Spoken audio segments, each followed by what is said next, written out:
Hey guys, what's up? Welcome to another episode of Make the Jump here from the BrickCityBlockade.com podcast network. Now, you heard me not that long ago talking to Mr. James Brown this past Thursday night, coming out of the Last Jedi screening, James's second screening at O'Neill Cinemas at Brickyard Square in Epping, New Hampshire. Well, guess what?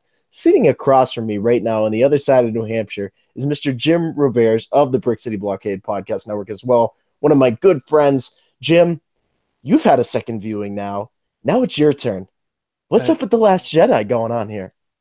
uh, the Force has awoken, I guess we could say.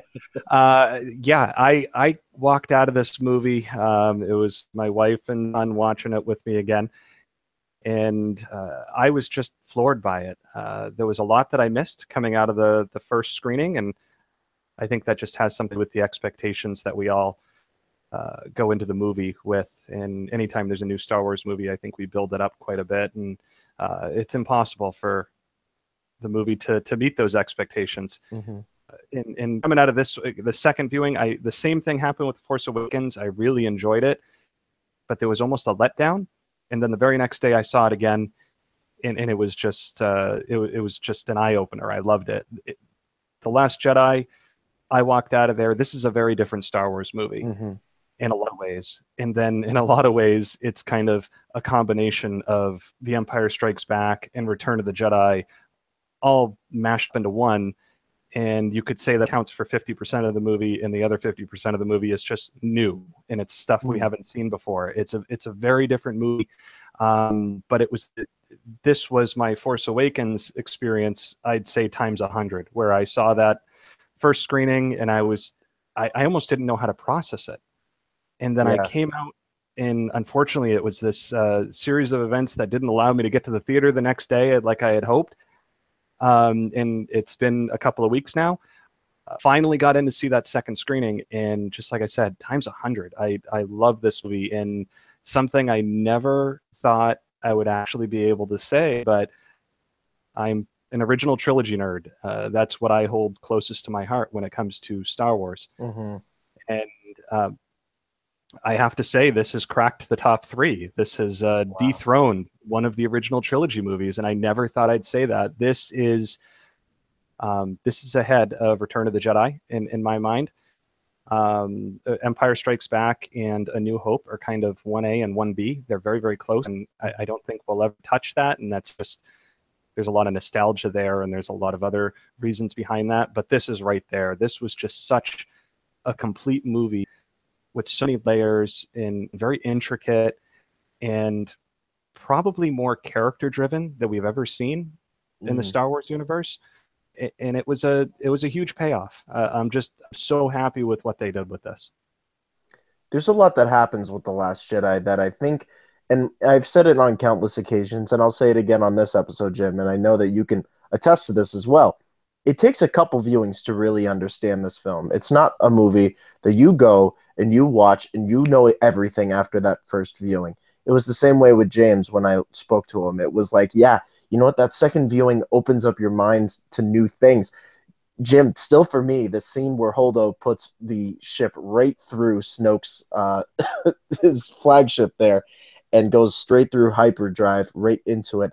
I think that that scene for me still rings very true, no matter where the emotions are um, leading up to that point. I don't know. What is that scene like for you? Because before we get into the Luke Skywalker stuff, which is like the meat of this film, I'm curious to hear your thoughts on kind of the lead up to that and some of the story progressions that we see happen. Yeah, well, I mean, for that scene that you are talking about is phenomenal. And on a side note, I don't know if you've seen this or anybody else, but there was I guess a few theaters out there actually posted warnings, essentially Mm. saying there's nothing wrong with our sound system. If sound goes out during this movie, it's part of the movie because it is perfectly silent. And I found that really funny that, could somebody, my first viewing, I didn't question it. I understood what they were doing. And I'm just like, wow, some people would sit here and watch this and not understand that it's supposed to have no sound. But okay. So aside, yeah, I agree. And that was a great scene. And we come out of these movies being so nitpicky, and I I don't think it's just Star Wars fans. I think any major fan base, we're going to nitpick at these little details. And I was True. doing it after the first screening and being like, hey, why didn't they ever do this before? And why wouldn't they just jump a cruiser through the heart of the Death Star to, get it all over with and not bother with Endor or something like that?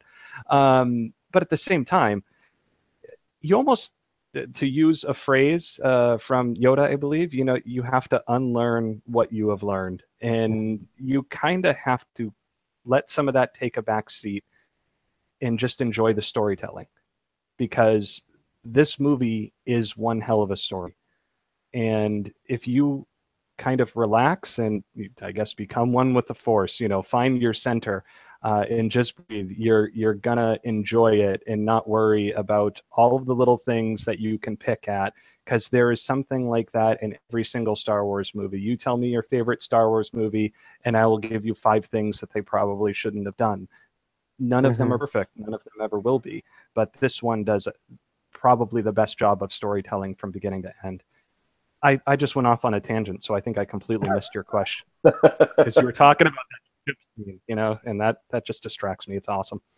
No, you actually answered that perfectly, because leading up to that scene, I felt that it was traditionally the Star Wars that we always remember. It was a lot of the character building. It was a lot of the um, similar kind of stories. It really picked up on The Force Awakens beautifully. When Finn said, "Where's Rey?" and we go straight to Octu. I did not expect that the first time around. However, upon second viewing, I don't know how it was for you, Jim. I started to understand the transitions more and more. There was obviously the "Where's Han?" from Luke, and then we see Kylo Ren. They were very artistically put into the film, and I felt like they went not only away from what we traditionally know from Star Wars, but were able to do it in a way that as fans we can go, huh, that's a nice little twist. I like how Rian Johnson was able to use his cinematic, his historical approach and his unique style to give us something different in this universe. Yeah, and interestingly enough, with a lot of the negativity from some of the fan base when this movie first came out, and probably continuing, I've started to kind of tune them out. But I went on and I was like, boy, Empire is widely considered the best Star Wars movie. I wonder how that was received, because if you kind of take, my thought was that was a much different movie than A New Hope. There was a lot more complexity to it. There was a lot more story there. There was a lot more character building. And man, does that mirror The Force Awakens to The Last Jedi? When you think about it, there are so many parallels between how different the first 2 movies of these 2 trilogies are. And so I kind of looked back, and there happened to be a few articles out there already talking about what the reception was for Empire. And I didn't find any fantastically written one, but one of them was talking about how Empire jumped between scenes so much, and kind of akin to what you were just discussing, where Rian Johnson did it in a way where he almost interconnected everything on a different level. But there was actually one review that I was reading from back in the early 80s, or 80, that was talking about they would have rather had you be on Dagobah and see Luke finish his training from beginning to end and not jumped back and forth so many times. And it was weird to read that in somebody critiquing Empire in that way, and then see how they did it with The Last Jedi. So yeah, I agree with what you're bringing up there. It was well constructed, very well done, and all tied together very nicely with the way they jumped and segued using those connections. Yeah, and I think that that's the direction that Lucasfilm really wants to go with these films, especially the saga films. This new saga that they're really trying to touch upon with these new characters is they're trying to bring a different approach, one that's more modern, but at the same time still queuing into those original trilogy fans and queuing into the hardcore Star Wars fans who like their Star Wars a certain way. There is a fine line that has to be walked when it comes to the fandom. And Lucasfilm and Disney have done such a great job of finding that balance and saying, you know what, we're going to push it just a little bit further and we're going to test your fandom just a little bit and see how you are able to react to that. And that's what's absolutely fantastic about The Last Jedi. And the second viewing does so much for that. Now, Jim, not only along those lines, with some of these other characters, and I have my feelings about Canto Bite even after two viewings. What is your take on Canto Bite in that piece there? It is on the first viewing, I couldn't put my finger on it exactly, but I didn't really care for it that much. Mm-hmm. Something felt out of place there. And I came down to saying, when all was said and done, driving home from the theater that night, I felt it was a little too prequel-esque. And I understand for some people that's a good thing. For me, it's not so much. Mm-hmm. And so and after second viewing, I don't care. Yeah. That's the way to put it. I really, I like the character of Finn a lot, Mm-hmm. and I enjoy that part. DJ, I liked a lot more my second viewing through. The first time through, I could kind of take or leave him. He didn't really grow on me, and now he did. I really like that character, and much like you guys were talking at Krypton Comics a week ago, I too hope that he somehow shows up in the next movie, because I think there's more that could be done with him. Mm. But yeah, the Canto Bite scene overall, strangely enough, I actually like the chase scene. I don't know why. It's not something that I would think I Oh, would like traditionally. I don't mind it. But something overall about that whole sequence, I mean, I'm sorry, the parking ticket is what gets him thrown in I jail. know. I'm like, come on. But there's so much else going on in that movie that this segment with Canto Bite, I guess the don't care part is where it comes down to is it the way that I would have wanted it? No, because overall it's almost useless to the great storyline of this movie. Mm. But at the end of the day, it doesn't detract from my enjoyment of the movie. And that's why I say, I guess when it comes down to it, I don't care as much. That's not a good thing to say that about a good chunk of this movie, but it doesn't detract from what I think this movie is. Right. My whole hypothesis and my whole feeling about Canto Bite, and I don't remember if I said this at Krypton, but I mentioned it to James last night quickly. Be curious to hear your thoughts on this, Jim. But Canto Bite for me specifically, even after a second viewing, and I'm in your boat on this one.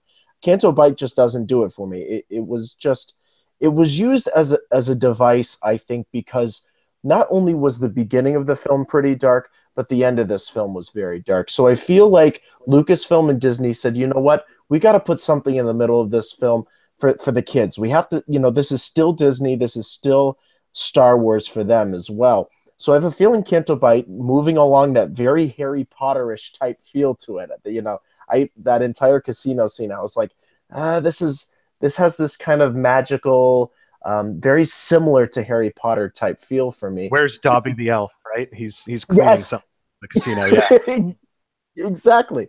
So I feel like that was placed in there because probably Kathleen Kennedy and Bob Iger said, you know what, Ryan, the ending of this film, Snoke is cut in half. Spoiler alert. And there's a lot that happens at the beginning of this film. A lot of people die at the beginning. Let's put something a little bit more lighthearted in the film. Get the kids, back in the film, and also give it a little bit of a magical twist. I don't know what your feelings on that particularly are, um, Jim, but there's just something about Canto Bite that doesn't hit it for me, but I'm sure for a younger audience probably would. Yeah, I think you're probably hitting the nail on that there. I haven't thought about it that way. I haven't been able to listen to the conversation you had with James quite yet.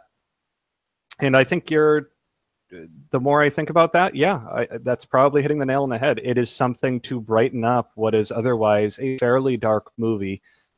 And something, did they really have that in Empire when we think about that? I don't think they really did. Empire is a pretty No. dark movie from beginning to end.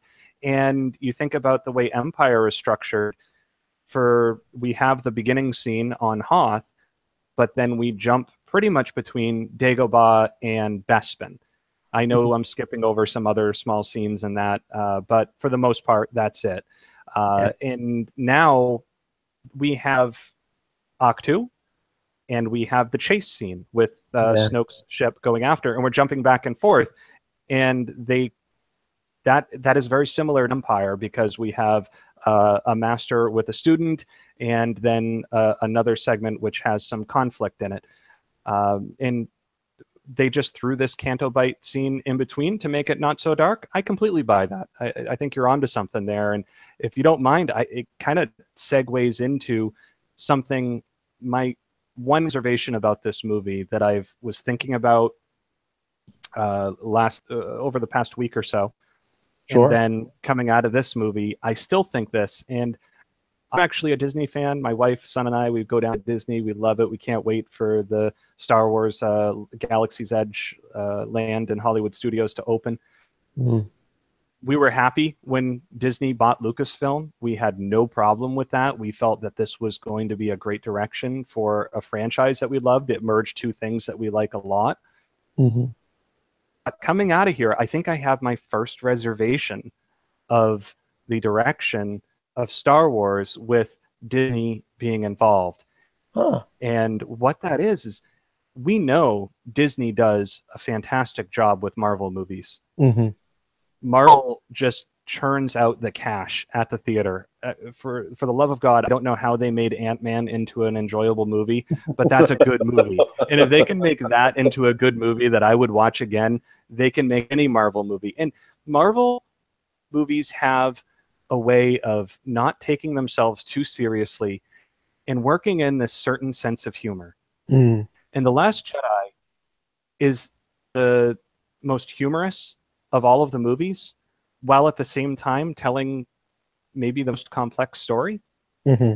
But at times, I think there's too much humor in here, and that humor that I think kind of is misplaced feels like they're taking part of the Marvel formula and they're doing the Marvelization of Star Wars. And I don't want that. If I want to see a Marvel movie, I'll go watch Guardians of the Galaxy.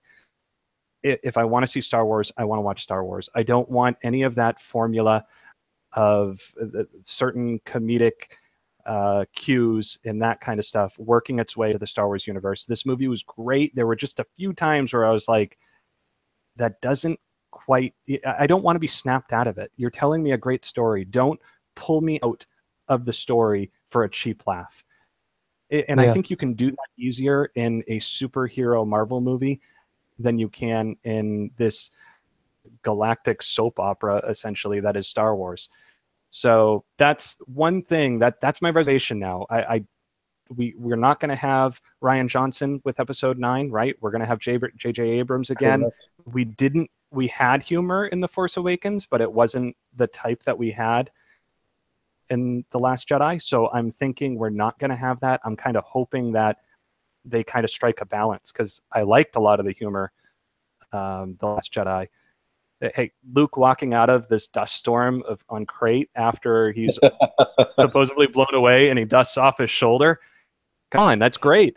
But there's when Rey cuts the rock and it breaks the wheelbarrow of the caretakers down there. I'm like, come on, what are we doing here? This almost feels like Muppets territory here, if not Marvel. So I was just a little. That still, it's funny, but it takes me out of what I'm watching. I can't blame you whatsoever. There are some things, and even for me, Jim, the beginning of the film when we see Poe lining up with with Hux's ship, and he starts saying "holding for Hux, holding for Hux." I'm still a little bit reserved about that to lead off a film.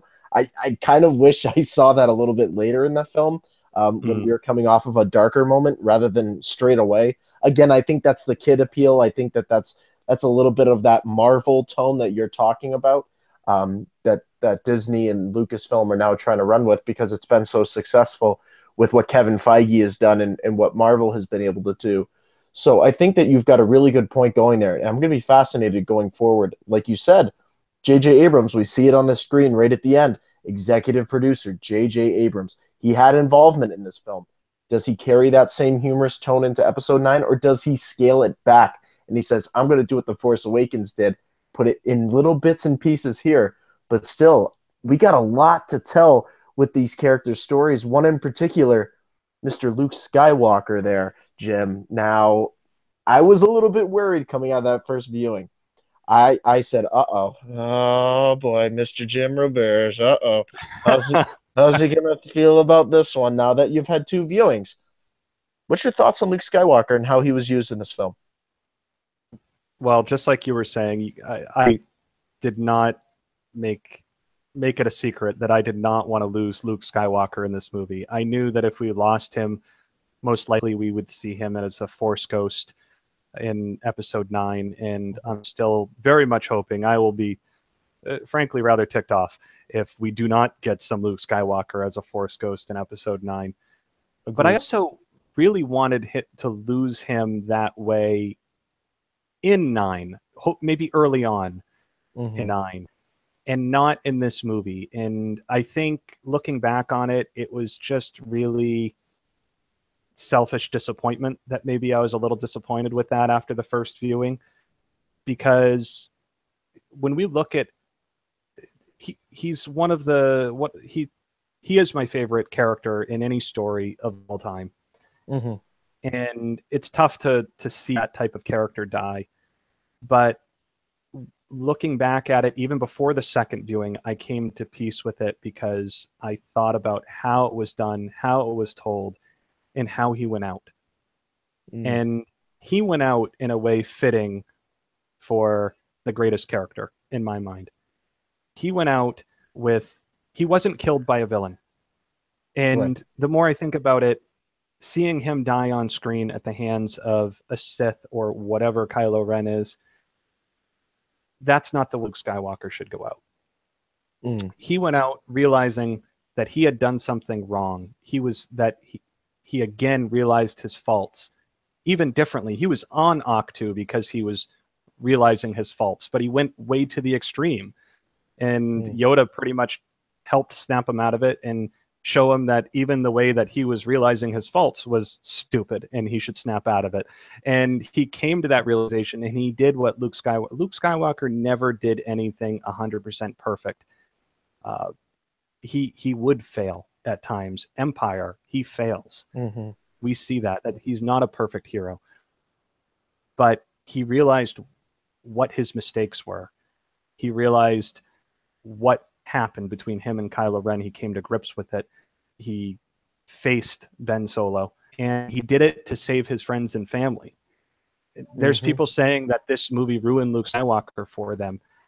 If this movie ruined Luke Skywalker for you, you never really knew Luke Skywalker, Right. because this was 100% Luke Skywalker. He Mm. always had faults. He's either been a whiny farm boy, a whiny guy in the middle of a swamp, and then in Jedi, okay, he's kind of a badass in Jedi, right? But he still has his faults. He still screws things up. Right. And he's not perfect. And he continues that arc. And I think they added so much more to the legend of Luke Skywalker in one part of this movie, but also they build the person that was Luke Skywalker. And then sending him out in that manner, um, watching the twin sunset, I Mm. don't think there's a more fitting finale for one of the most iconic characters in movie history. I enjoyed it. I'm sad to see him go. Mm-hmm. Mark Hamill knocked it out of the park with this movie. He was phenomenal, in my opinion, as to how good he was throughout this movie. He stole everything that he was involved in this movie. But I do hope he's back in Force Ghost form. I hope he's just as, it kind of sounds funny talking about the complaint I just had about Marvel, but that same wry sense of humor comes through. He was Mm-hmm. almost Yoda-esque in his pain in the assness in this movie at Absolutely. times. And I liked that. He was really a combination of his two Jedi masters. He's the combination of Obi-Wan Kenobi and Yoda in so much of this movie. And I love that. And I think they did Luke Skywalker well by this movie. They did him right by this movie. So I can't be disappointed anymore about losing him, because of the way I've realized that the way they've done it, I don't think they could have done that any better. Yeah. I mean, even with everything with Carrie Fisher, I mean, it was hard. to not hold back tears when we saw Carrie on screen throughout all of it. But you know what, Jim? For me, even through the second viewing, through a third viewing, and even now through a fourth viewing for myself, um, it's still the Yoda and Luke scene with the burning tree. Um, Yeah. I, that scene alone still gets me choked up because I know the significance of what's happening in that moment. That is Yoda telling Luke that the failure has, has come. These failures are meant to be. We learn our greatest lessons from these failures. And there's going to be a time where, much like myself, you feel like you failed enough and you therefore have to give yourself to the force because that's the only way that the next person in that step is going to be able to become successful and become who they were truly meant to be. And I have to say that about Kylo Ren a little bit, is that line where he says, let the past die. It's the only true way to become who you were truly meant to be. That line actually rings true to what Luke Skywalker is going through. He does have to let the past die for himself. He does have to let those things, um, just let him go, the failures and everything. And that's who he becomes, who he's supposed to be. So that's the whole thing for me, Jim. I don't know how you feel about this, but even if it's Kylo Ren, if it's Rey, if it's Yoda, if it's Luke, there's this universal message of the Force that kind of outlines this film, and it's beautiful in so many different ways. I agree. There's, man, you touched upon Kylo Ren there for a second, and even him, they've added so much to his character Oh in God, this yes. movie. I look at him now, and I'm just thinking to myself, God, he's not Darth Vader, but thank God he's not Darth Vader. Everybody that Mm. talks about the Force Awakens and says that they're treading on ground we've already gone over, and then other people or maybe the same people have a problem with the direction of this next movie that we've had. Mm. I don't know how you can look at somebody like Kylo Ren and say they haven't they have they've absolutely delivered a Yes. great villain in the Star Wars universe in something we haven't seen. This isn't the Emperor, who was really in the original trilogy. There wasn't a lot of sides to the Emperor. He was just evil. You're right. And there's nothing with him unless you watch Robot Chicken, and then you kind of get a sense of what he was probably really like. But besides that, you get Darth Vader, and they made Darth Vader more complex as the original trilogy went on, Yeah. because that's how the storyline had to unfold. In Darth Maul, there's not a lot of complexity there in the Right. prequels. I mean, hey, there's not even a lot of screen time. But when we look at Kylo Ren and how deep they've made this villain, I'm fascinated by it. I did not that first screening, I didn't know what the hell was going to happen in that throne room. At one point, I'm Mm. thinking Kylo that Ben Solo's turned, and he's not. But there's other times in the movie he has a chance to take Leia out, and he doesn't. There's so much going on in that movie with Ben Solo, with Kylo Ren, and it was great to see how it unfolded. And I have no idea where it's going to go from here. I'm assuming he's going to go down in flames in the last one. I don't think he's going to be redeemed. I actually hope he's not redeemed. I want him to just Mm. go down as the Emperor went down. He Yeah. was evil, and that's the way he ended. There is no redemption for every single great villain that is this story revolves around. So yeah, that's. But to your point, the way that this movie takes issue with the Force and really gives it more depth, probably more than any movie has before. I think goes Mhm. into a little bit more of the lore of the Force. And I know we could argue that maybe the Phantom Menace, talking about metachlorians and all those lovely things, maybe gave more lore to the Force, but most of us just like to ignore that. So I'm going to go forward Right. with saying that this movie um, added more to what the Force is and tries to explain it and talks more about balance in a Mm. tangible way than any of the other movies do. Yeah. I mean, I could totally see myself being Ray reaching out and then Luke with the palm leaf, like playing with my hand and then saying, that's the force. And then whacking my hand and telling me that's, that's completely wrong at the same time. That's the Yoda style of Luke that I like to see. And I think you Yes. you touched upon it earlier. That scene for me was so huge for that character because that is Luke Skywalker. That is where he is at this point. And even though he gives himself up to the force in that final act at the end of this film. It doesn't matter how many screenings. I don't care if I'm going to be watching this on Blu-ray, if I'm going to be in the back of my car heading out on a vacation, or if I'm going to be on an airplane taking off for somewhere else. When I watch that scene at the end, where Luke gives himself away to the force in that final act, it doesn't matter where I'm going to be. I'm still going to feel the same emotions. And that's always going to be iconic for me for this film, is that this is the film where Luke gives himself to the Force. And going forward, you know what? No matter what people say online, Jim, and I'm sure you feel the same way about this, it doesn't matter because I'm going to have my thoughts about it. We're going to have our thoughts about that point in that movie, and it's going to be pretty iconic to The Last Jedi. Yes. I hope that over time, the negativity that some people feel towards this movie dissipates. We'll have that, remains to be seen whether that's going to happen. I think everybody needs to, like I said, take a deep breath Mm-hmm. and realize that Star Wars fans, if you care about this franchise, I don't think that you can go into one of these movies and come out and not feel a little bit of disappointment or a little bit of a letdown.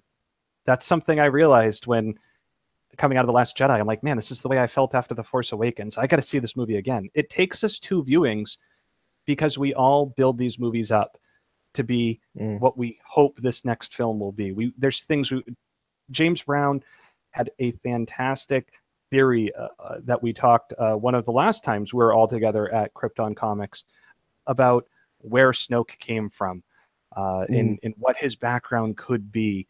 And it was great. I would have loved to have seen that in the movie. It was a fantastic idea. You latch on to something like this. You look forward to these movies for 2 years between saga movies, and then you don't get that, and you get something completely different. So it's only natural to walk out of that theater being a little bit perplexed or let down. Mm-hmm. But you need to relax and then look at it as, okay, I'm going to go in the second time and have this fresh slate and just really take the movie in the manner that they meant it to be portrayed, rather than me hoping to see all of these different storylines or tangents that I was hoping for. And it's weird. I just think we set ourselves up with every movie to be Yeah. disappointed. And that's something we got to come to grips with. And hopefully, as people see this movie again, and the ones who say that they're done with Star Wars, oh, that's too bad.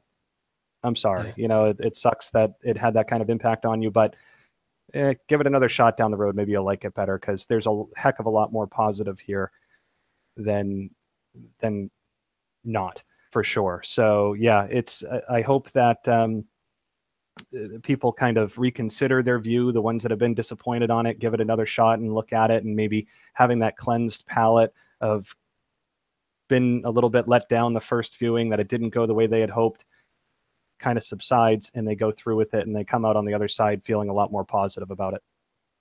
And that's the whole message here at the BrickCityBlockade.com podcast network is unity is community and positivity reigns over all. Like Jim said, please make sure you go to the theater. Give this thing a couple of viewings. If you weren't so sure about it the first time, it is going to take a couple to really understand it. And if you don't like it after that, that's fine. That's your opinion. That's your thoughts. Just don't go online and start spreading them around like wildfire, because sometimes there are other people out there that have their thoughts on this too, and we have to respect each other as a community, that we are going to come out of this film with different perspectives, some positive, some negative, but the whole line is positivity is what drives the conversation forward. So I think that's beautifully said, Jim. Bravo. That's your mic drop on this episode. All right, time to wrap it up here. And you know how we like to wrap up all these episodes. It's a little thing we like to call Plug time. beautiful. Mr. Jim Roberge, where can the good people find you across social media? on Twitter at Red5Jim, and also on our YouTube channel. You can search for Musings from the Dark Side. There are 2 episodes up there. Probably won't get a 3rd episode until the late first quarter of 2018 due to my schedule coming up, but I hope to get one out there soon and have more content coming out on YouTube sometime as 2018 rolls on. Awesome, great stuff. Please make sure to check out Musings of the Dark Side. I still go to the Porkins one if I not only if I need a good laugh, but just to get some content background, just to get me away from the negativity in the community sometimes.